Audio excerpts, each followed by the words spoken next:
Hello, this is Thurston again. This will be Personal Training Certification Tape 2. We're still on a fitness evaluation and consultation. Again, it's pretty much a partnership. I mean, I know some trainers that used to have clients sign a contract as a partnership. I mean, 50% of it is on you, at least, on giving them the correct nutrition information, weight training information, and cardiovascular information. But it's also 50% on them. They have to do what you tell them to do. It's fun.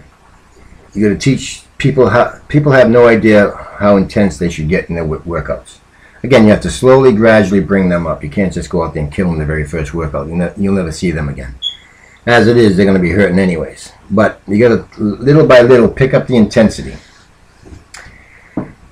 Be aware of all the medical problems. But again, first, today we'll talk about people who are relatively healthy. They don't have a lot of issues with major joint problems or high blood pressure or cholesterol or heart condition. So this would be a couch potato or beginner who really hasn't got that much experience.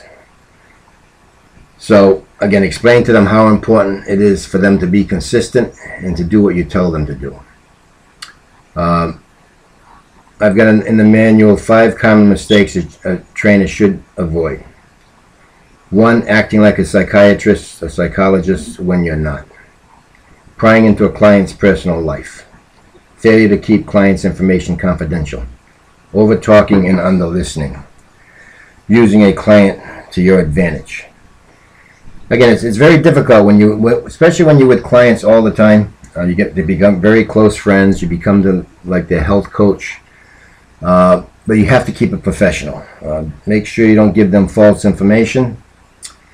Try to keep it professional and stay out of their personal life. Again, it's very difficult. You get very close to your clients. You must keep the information confidential. Again, listen to what they're trying to tell you. Hopefully, if they're not correct, then you can convince them to do it a different way. But at least try to find out what they're trying to accomplish. I mean, especially women, they're so afraid of being bulky, which is the last thing they should worry about.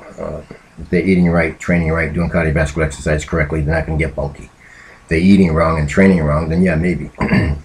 But listen to what they have to say, and don't take advantage of your clients. I mean, everybody has a different income base. If they're very wealthy and they can afford to be with a trainer all the time, then fine. Train them. If somebody's on a tight budget and they don't have a lot of money, then you break it down where you can maybe meet with them once a week and give them a program to follow for that week and change their theories week to week. Maybe sell them a package, and maybe you see them once a month.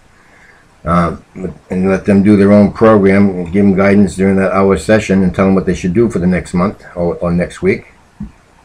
So don't take advantage of them. Don't tell them they have to pay $70 an hour and they need 100 visits. It's just not the case. Most people will work with a trainer, will buy a session of maybe 10 training sessions, half hours, all hours. By then they'll have some idea how to get started.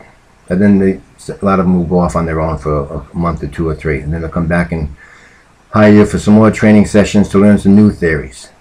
Then you have other people who just won't come in unless they have an appointment with a professional and they're willing to pay for it 2, 3, 4, 5 times a week. If you're in a high income area, that's more than likely that's all I ever did. When you're in an area where the income's not so great, then you just have to work with the people that you come across and do the best you can and just get them started and break down the training sessions however they can afford. So again, be professional.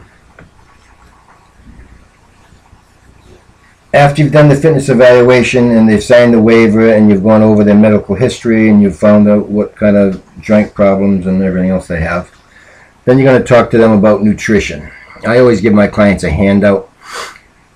Even my people I'm just doing consultations, orientations, I'll give them a general handout on proper nutrition. We're going to spend a lot of time on nutrition later.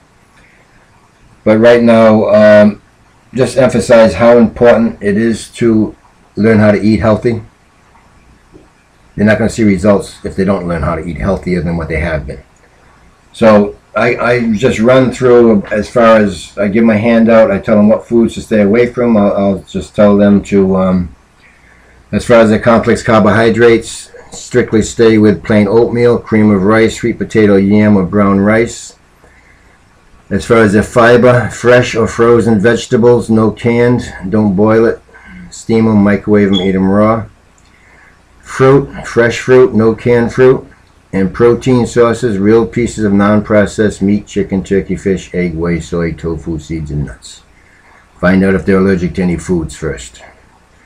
Tell them what they should do is go out and fat load once or twice a week so they don't feel like they're always dieting.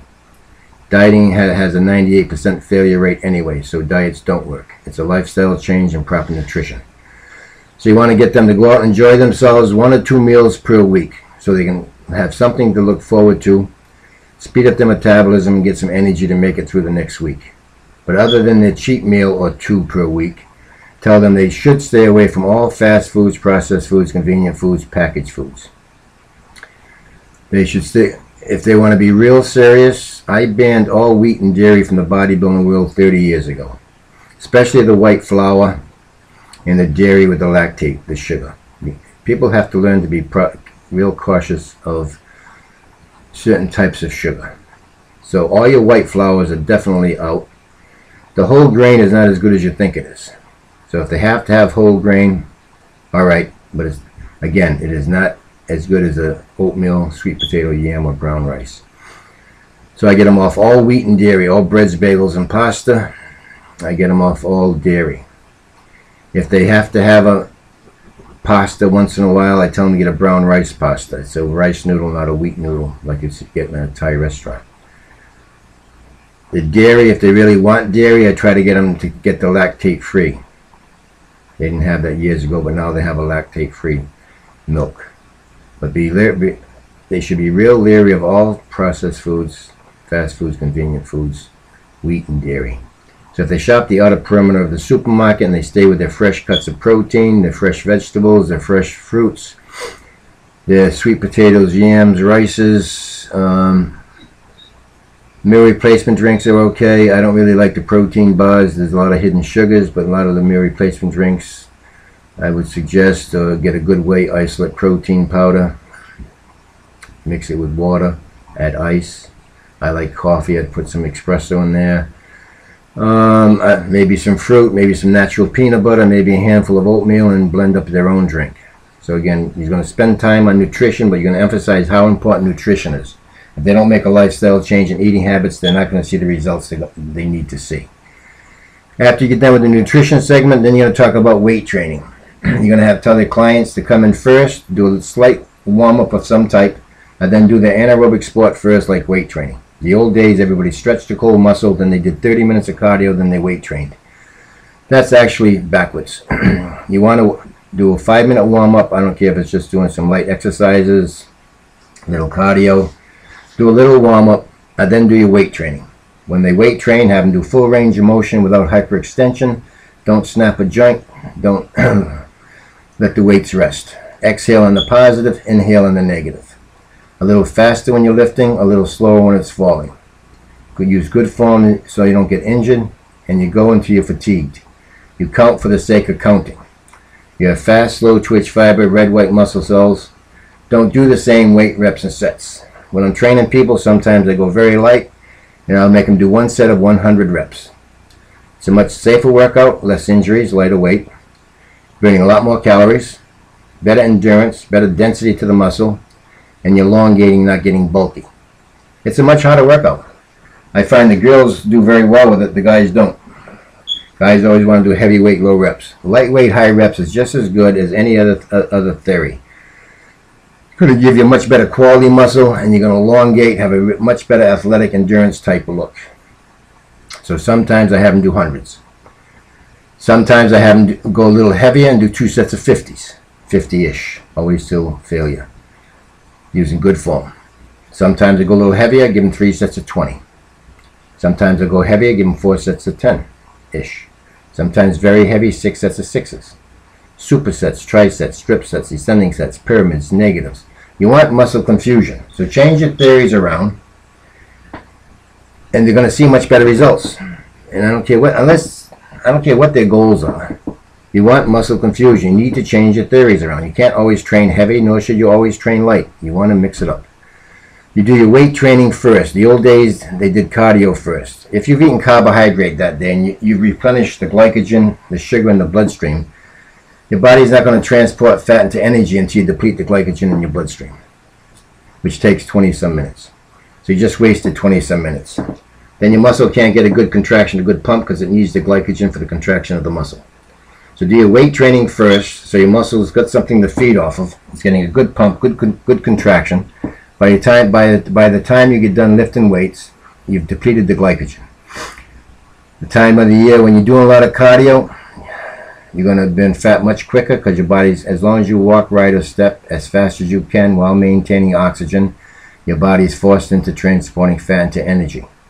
Once the glycogen has been depleted. So you're going to start burning fat right away after you've done your weight training, because your sugar levels in the bloodstream are low. Everybody's doing interval training, which is fine.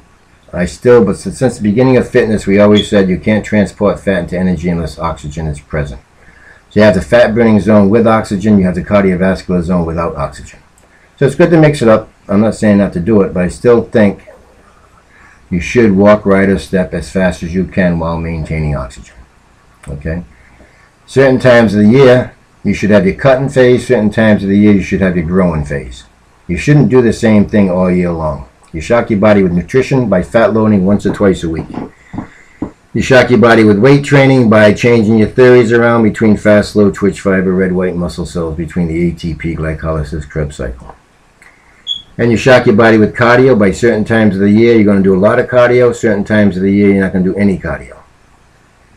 You're still going to eat clean. You're going to train like an animal. Your heart is a muscle, so you're keeping your heart strong just lifting weights.